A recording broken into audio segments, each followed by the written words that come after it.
Hello guys, welcome to the class. This is Nehu academy and आज हम micro economics का new course start करने जा रहे हैं जो कि सभी कॉमर्स स्टूडेंट के लिए बेनिफिशियल होगा।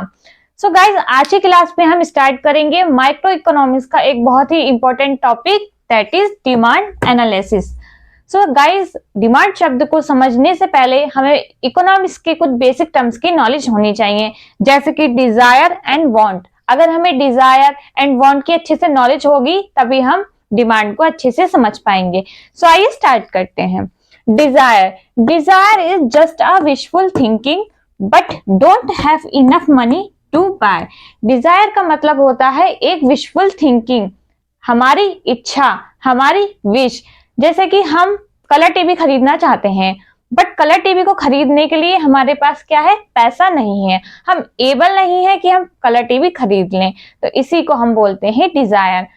दूसरा एग्जांपल देख लीजिए, if you desire to buy a iPhone 14 pro. अगर आप आईफोन 14 प्रो खरीदना चाहते हैं but do not have enough money with you, but आपके पास इनफ मनी नहीं है कि आप आईफोन 14 प्रो खरीद लें, then this desire will remain to be a wishful thinking, it will not call demand। तो इसी को हम क्या बोलेंगे, desire बोलेंगे, not and demand।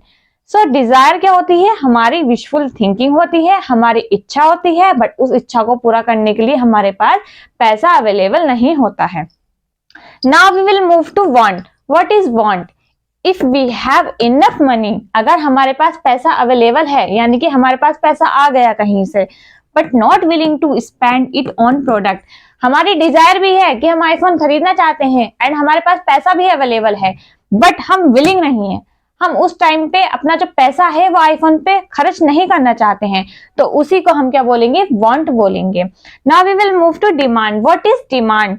The desire will become demand when you are ready to buy iPhone। यानी कि वो डिजायर डिमांड में कब कन्वर्ट होगी, जब हम आईफोन खरीदना चाहते हैं एंड हम रेडी भी हैं आईफोन खरीदने के लिए एक पर्टिकुलर प्राइस पे, एक पर्टिकुलर टाइम पे, तो उसे डिमांड बोलेंगे। यानी कि हमारी इच्छा भी है, हमारी डिजायर भी है कि हम आईफोन खरीदें, हम एबल भी हैं, हमारे पास पैसा भी अवेलेबल है कि हम आईफोन खरीदें एंड हमारी विलिंगनेस भी है, हम रेडी भी हैं उसको खरीदने के लिए, तो उसे क्या बोलेंगे, हम डिमांड बोलेंगे। तो डिमांड के 5 एलिमेंट होते हैं। फर्स्ट इज डिजायर, यानी कि हमारी इच्छा कि हम आईफोन खरीदना चाहते हैं। Second, money to satisfy the desire, हमारे पास पैसा भी है कि हम आईफोन खरीद लें।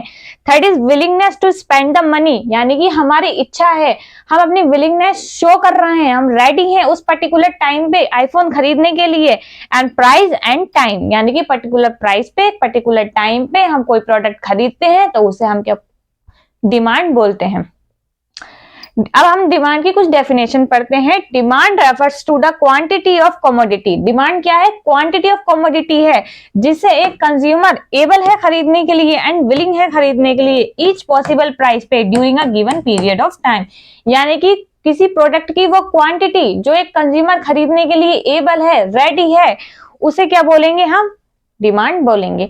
सो आई होप गाइज आपको डिमांड का कंसेप्ट समझ में आ गया होगा। सो आप इसका स्क्रीनशॉट ले लीजिए या फिर इसको नोट कर लीजिए।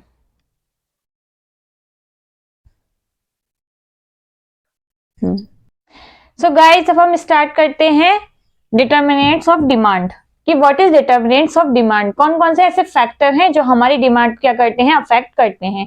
तो सबसे पहला फैक्टर है प्राइस ऑफ अ प्रोडक्ट, किसी भी प्रोडक्ट का प्राइस।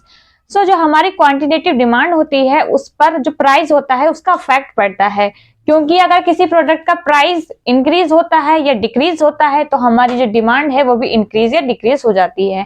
फॉर एग्जाम्पल, अगर हम क्या खरीद रहे हैं, शूज खरीद रहे हैं, शूज एक क्या है, प्रोडक्ट है, अगर शूज का जो प्राइस है वो क्या हो जाता है, इंक्रीज हो जाता है, तो उसकी जो क्वांटिटेटिव डिमांड है वो क्या होगी, डिक्रीज हो जाएगी, क्योंकि प्राइस एंड क्वांटिटेटिव डिमांड में क्या होता है, नेगेटिव रिलेशनशिप होता है। एंड अगर जो शूज है उसका प्राइस क्या हो जाता है, डिक्रीज हो जाता है, तो उसकी जो क्वांटिटेटिव डिमांड है वो क्या हो जाएगी, इंक्रीज हो जाएगी। सो किसी भी प्रोडक्ट का जो प्राइस होता है वो हमारी डिमांड क्या करता है, अफेक्ट करता है। और प्राइस में एंड क्वांटिटेटिव डिमांड में क्या होता है, नेगेटिव रिलेशनशिप होगा। जैसे जैसे प्राइस इंक्रीज होगा क्वांटिटेटिव डिमांड डिक्रीज होगी, जैसे जैसे प्राइस डिक्रीज होगा क्वांटिटेटिव डिमांड इंक्रीज होगी। सेकंड फैक्टर है इनकम ऑफ कंज्यूमर। कंज्यूमर की जो इनकम होती है उसका भी डिमांड पे क्या पड़ता है, अफेक्ट पड़ता है। इनकम को हम डिनोट करते हैं इकोनॉमिक्स में वाई से। अगर कंज्यूमर की इनकम क्या होगी, इंक्रीज हो जाएगी, तो कंज्यूमर क्या करेगा, डिमांड को क्या कर देगा, इंक्रीज कर देगा, क्योंकि उसके पास अब ज्यादा पैसा है, वो ज्यादा खरीद सकता है। एंड अगर कंज्यूमर की जो इनकम है वो क्या हो जाएगी, डिक्रीज हो जाएगी, तो वो क्या करेगा, जो डिमांड है उसको भी क्या कर देगा, डिक्रीज कर देगा, क्योंकि अब इनकम जो हो गई है उसकी वो कम हो गई है, उसके पास कम पैसा है, दैट्स व्हाई वो डिमांड भी क्या करेगा, कम करेगा। सो इनकम का भी क्या पड़ता है, डिमांड पे इफेक्ट पड़ता है। सो थर्ड फैक्टर है taste and preference of consumer. Consumer का जो टेस्ट होता है, जो प्रेफरेंस होती है, उसका भी डिमांड पे क्या पड़ता है, अफेक्ट पड़ता है, क्योंकि कंज्यूमर का टेस्ट एंड प्रेफरेंस चेंज होता रहता है according to fashion, according to weather, according to situation. That's why जो टेस्ट एंड प्रेफरेंस है उसका डिमांड पे क्या पड़ेगा, इफेक्ट पड़ेगा। आज कस्टमर जो चीज खरीद रहा है, आने वाले 2 या 3 सालों के बाद वो उस चीज को नहीं खरीदेगा, क्योंकि फैशन चेंज होता रहता है, स्टाइल चेंज होता रहता है। तो कंज्यूमर का टेस्ट एंड प्रेफरेंस का भी क्या पड़ेगा, डिमांड पर इफेक्ट पड़ेगा। फोर्थ फैक्टर है price of related goods. Related goods जो होती है वो 2 तरीके की होती हैं, एक होती है सब्स्टिट्यूट गुड्स, एक होते हैं कॉम्प्लीमेंट्री गुड। सब्स्टिट्यूट गुड्स वो गुड्स होते हैं जिनको हम एक दूसरे के स्थान पर यूज कर सकते हैं, जैसे कि टी एंड कॉफी, इनको हम एक दूसरे के स्थान पर यूज कर सकते हैं। एंड कॉम्प्लीमेंट्री गुड्स वो गुड्स होते हैं जिसको हम एक साथ यूज करते हैं, जैसे कि कार एंड पेट्रोल। तो ये जो रिलेटेड गुड्स हैं, substitute goods and complement good, इसका किस तरीके से हमारी डिमांड पे इफेक्ट पड़ता है ये समझते हैं। मान लीजिए अगर टी का प्राइस क्या हो गया है, इंक्रीज हो गया है, तो क्या होगा, कॉफी की डिमांड क्या हो जाएगी, इंक्रीज हो जाएगी, क्योंकि प्राइस किसका कम बड़ा है, टी का बड़ा है, तो जो टी की क्वांटिटी डिमांड है वो क्या हो जाएगी, कम हो जाएगी, और कंज्यूमर जो शिफ्ट हो जाएगा वो कॉफी की तरफ शिफ्ट हो जाएगा। तो सब्स्टिट्यूट गुड में क्या होता है, पॉजिटिव रिलेशनशिप होगा। अगर टी का प्राइस बढ़ेगा तो जो कॉफी की क्वांटिटी डिमांड है वो क्या हो जाएगी, इंक्रीज हो जाएगी। एंड कार एंड पेट्रोल, इनमें क्या होता है, नेगेटिव रिलेशनशिप होता है, क्योंकि अगर कार का क्या होगा, प्राइस इंक्रीज होगा, तो पेट्रोल की जो डिमांड है वो क्या हो जाएगी, कम हो जाएगी। दैट्स व्हाई इनमें क्या होगा, नेगेटिव रिलेशनशिप होगा।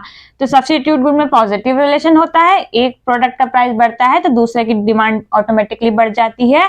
एंड सब्स्टिट्यूट गुड में नेगेटिव रिलेशन होता है, अगर एक का प्राइस बढ़ता है तो दूसरे की क्वांटिटी डिमांड क्या हो जाती है, कम हो जाती है। तो इस तरीके से ये हमारी डिमांड को अफेक्ट करती है। फिफ्थ फैक्टर है एडवर्टीजमेंट। एडवर्टीजमेंट का भी हमारी क्या पड़ता है, डिमांड पे इफेक्ट पड़ता है। जितना हम किसी प्रोडक्ट का एडवर्टाइजमेंट ज्यादा करते हैं, उसकी डिमांड क्या होती है, उतनी ही बढ़ती जाती है।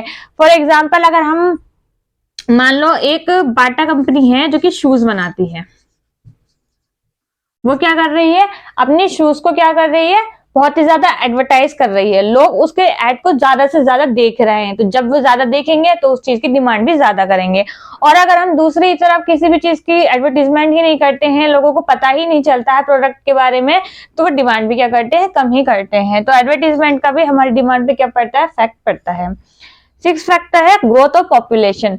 जो पॉपुलेशन की ग्रोथ होती है उसका डिमांड पे क्या पड़ता है, इफेक्ट पड़ता है, क्योंकि जैसे जैसे पॉपुलेशन इंक्रीज होगी वैसे वैसे डिमांड इंक्रीज होगी, जैसे जैसे पॉपुलेशन डिक्रीज होगी वैसे वैसे डिमांड भी क्या होगी, डिक्रीज होगी। तो ग्रोथ पॉपुलेशन का भी क्या पड़ेगा, डिमांड पे इफेक्ट पड़ता है। 7 फैक्टर है गवर्नमेंट पॉलिसी। गवर्नमेंट पॉलिसी का भी क्या पड़ता है, हमारी डिमांड पे इफेक्ट पड़ता है। फॉर एग्जाम्पल अगर गवर्नमेंट हाई टैक्स पॉलिसी लेकर आती है तो कंज्यूमर को ज्यादा टैक्स देना पड़ेगा, ज्यादा टैक्स देंगे तो उनकी जो इनकम है, उनके पास जो सेविंग है वो क्या होगी, कम हो जाएगी, और सेविंग कम हो जाएगी तो डिमांड भी क्या करेंगे, कम करेंगे।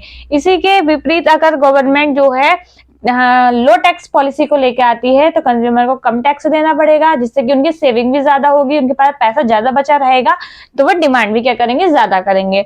सो गवर्नमेंट पॉलिसी का भी क्या पड़ता है, डिमांड पे इफेक्ट पड़ता है।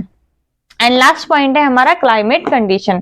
सो आई होप गाइस आपको ये टॉपिक अच्छे से समझ आया होगा। अगर आपको ये टॉपिक अच्छे से समझ में आया हो तो मेरे चैनल को सब्सक्राइब कीजिएगा and like, comment and share जरूर कीजिएगा। मिलते हैं न्यू वीडियो में न्यू टॉपिक के साथ, तब तक के लिए थैंक यू।